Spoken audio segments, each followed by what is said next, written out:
Hello, everybody. So today's case is one that you've probably heard of. It's actually sparked something powerful, the Transgender Day of Remembrance. Um, and the case we're going to be talking about today is Rita Hester. So I know about the Transgender Day of Remembrance, but I never really knew the origin of it or anything like that. I never heard of Rita Hester. But she was on my list to do, and when I started looking into her, I found all this out, and I really thought it was important to talk about her. So that's what we're going to be talking about today. Um, all the links that I used for research will be down below, like always, and I just want to say very quickly, no bigotry of any kind is allowed on this channel. I don't want to hear any disgusting transphobic language, any homophobic language, any racist language. I don't want to hear any of it, or you will be banned and reported. I will not tolerate it. That behavior is disgusting. This is a case of someone who lost their life, and you will be respectful, or you will leave. With that being said, now we can get into it. So Rita was born on November 30th, 1963 in Hartford, Connecticut. Her younger sister, Diana, says that Rita didn't really have a coming out moment per se, but her family always kind of knew she was a girl. Rita was a well-known dancer, singer, and entertainer at Jacques Cabaret in downtown Boston, and it seemed like she was destined for greatness. She was also a talented poet as well. And according to her younger sister, Eartha, she says she was born to be a star. She was a beautiful soul. So, this is a quote from her nephew, Tawfiqul Chowdhury. I am so sorry if I pronounced your name wrong. But he says, I wish that she could have lived long enough for me to see her perform. She was educated, she loved to write, so who knows, maybe she'd have written something and could have gotten published. End quote. Unfortunately, Rita's life would be cut short, and her murder inspired the Transgender Day of Remembrance, which is an annual nationwide vigil that honors transgender murder victims. And Rita has come to symbolize the crisis of violence trans people face every single day. For her family and the LGBTQ plus people in Boston and all over the world, her murder also represents the disregard police and media show for Black transgender murder victims. Less than half of all murders with trans victims are solved, a significantly lower rate than the national average. The average clearance rates for murders with trans victims from 2010 to 2020 was about 48%, and the national average murder clearance for 2010 to 2020 was roughly 62%, according to uniform crime reports from the FBI. The disparity is even greater in cases where police have dead-named, or misgendered victims, when police have dead-named Rita in police reports as well. So if you pull up any reports in this case, they have dead-named Rita. I will not be doing that. She went by Rita, therefore I will call her Rita. So, what happened to Rita? Let's talk about it. So at the time, Rita was 34 years old, and she was last seen leaving the Silhouette Lounge on Brighton Avenue around 5 p.m. on November 28, 1998 in Boston. It was less than a 5-minute walk away from home from the bar to her apartment on 21 Park Vale Avenue. Rita was attacked and stabbed at least 20 times in her apartment. She was taken to Beth Israel Hospital, but she would die from her wounds soon after. There was nothing stolen from her apartment and no signs of forced entry. After the Boston Police Department reviewed the crime scene, her family was forced to clean her apartment. Police don't clean up crime scenes, and the family can hire cleaners, but this is often very expensive, and Rita's family did not have the money to do this. So her family had to come in to their dead daughters, dead sisters, dead aunt's apartment, where she had been stabbed 20 times, and clean up the blood, the mess. They're the ones that had to handle that. I never knew that, For some reason, I always thought like the police would hire people to do that. To me, it would just make sense that you would not make the victims' families do this. But I recently learned that they did that, and I am appalled and disgusted. You have to go through the pain of having someone taken from you in such a vile way, and then you have to clean up the mess because the police don't hire people to do it or they don't do it themselves.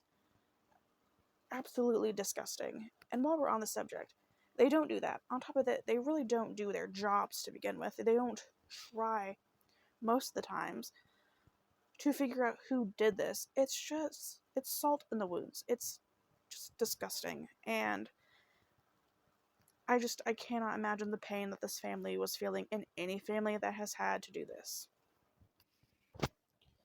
And it was even more disturbing because Eartha just says she was 12 at the time that this happened. 12-year-old girl went into her sister's apartment to clean up her murdered sister's apartment, and she describes the apartment as being blood-soaked.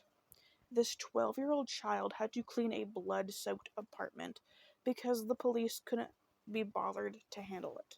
And it's not just this one police department, it's all police departments. They don't do that. That's not like their area to deal with. So, because of that, because they can't be bothered to hire anyone to do this, a 12-year-old child in this scenario had to clean her murdered sister's blood-soaked apartment. That is so fucked. That is so traumatizing. It's disgusting. But it gets worse because the police didn't even tell Kathleen, Rita's mother, in person that her daughter was dead, and she was alone when she got the call from them. They didn't come to her in person. They called her over the phone to tell her child had been murdered. Diana, the other sister, rushed over to comfort their grieving, sobbing mother. She also went with Kathleen and other family members to clean the apartment. Rita's best friend, Brenda Wynn, also helped clean the scene, and this is what she has to say. She says, quote, "That was such a nightmare. Somebody had gone there earlier and had flipped the mattress on the blood and had hidden as much as possible. But we didn't hide it all, and the mom found a bloody sandal, and I remember her breaking down." End quote. I cannot believe this. Whether it's the children, her other children, or other family members, they went and they flipped Rita's mattress on top of most of the blood just so their mother wouldn't have to see it. And in the end, she still saw a bloody sandal and just lost it. So the children who are being traumatized by this are trying to keep their mother from being further traumatized. Like, it is just a cycle because the police are making them do this. Otherwise, the apartment doesn't get cleaned. I cannot. That broke my heart. I cannot imagine the pain that Kathleen had to be in. Diana, Eartha, the rest of the family that was there. Brenda, oh my gosh. I cannot imagine the pain to just walk into the apartment of someone you love and just seeing a blood-soaked apartment. It's horrible.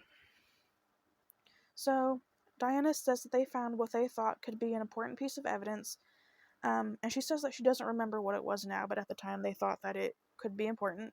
But police said that they took everything they needed to, and the family didn't feel like they really did a thorough investigation. Diana also says that the family waited years for justice and asked for updates, but they were always met with silence from police.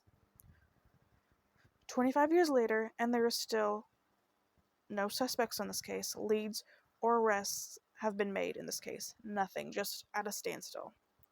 Kathleen marched for Rita every year after Rita died until Kathleen passed away on October 20th, 2020 at the age of 81, and she died without any closure of knowing who murdered her child.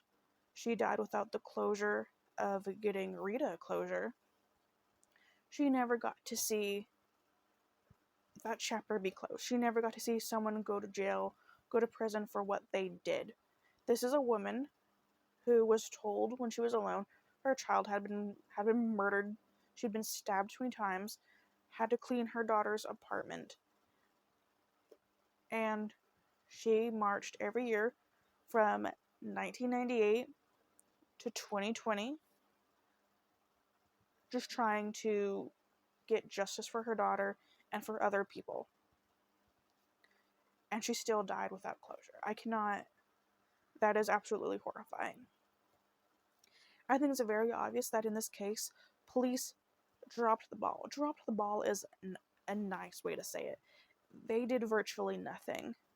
From the beginning, when I was telling you about the statistics and everything, it's very obvious that because she is a black woman, a black transgender woman at that, they don't give a shit. They don't seem to think that this is important. And when I was doing my research, I saw reports or whatever of like a current person, a current political figure, saying like they were going to try to be better about it and everything. I don't believe that one bit. I think that is just them trying to win public favor.